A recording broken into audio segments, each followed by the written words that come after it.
mean, if as you said, part of the if a Biden presidency wants to regain America's stature, specifically in the context of America as leader of the free world, standing on democratic and on democracy and human rights, how will that define the relationship of a new Biden presidency with the final 2 years of the Duterte administration? Of course, as I've said earlier, key to the foreign policy of a Biden presidency is they use these two words to reinvigorate democracies around the world. So that will be challenging for a government that has been perceived as one which is illiberal or that has tendency towards authoritarian rules. So they need to balance that core principle with the importance also of maintaining relationship with an ally in the region, because there are other security matters and also economic matters.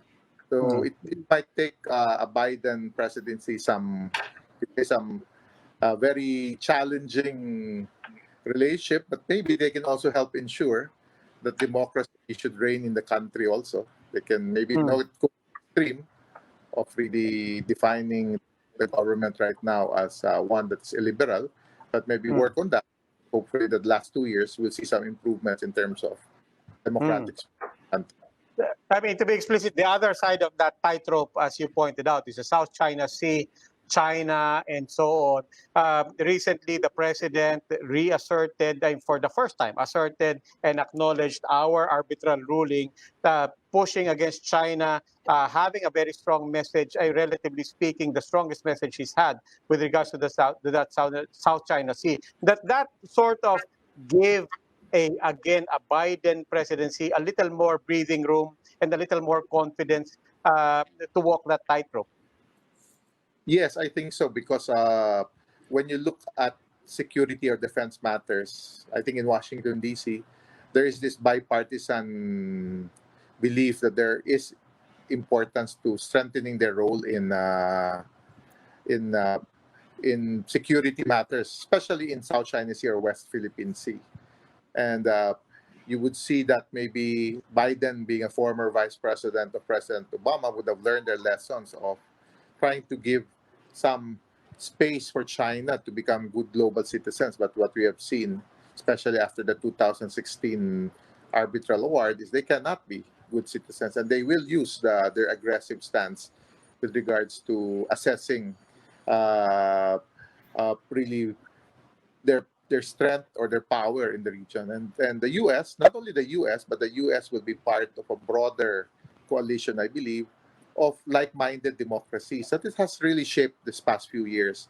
Some call it a quadrilateral approach. That means four major powers, Japan, India, the U.S., and even Australia, with other, some would say, small powers, Korea, Vietnam, New Zealand, working together to ensure a rule-based security environment in the Philippines, and not only the Philippines, but in the region as well. So, Professor, are you actually seeing any significant shift in foreign policy of the U.S., more specifically toward China, in case of a Biden win? Maybe it will not be more transactional or personal.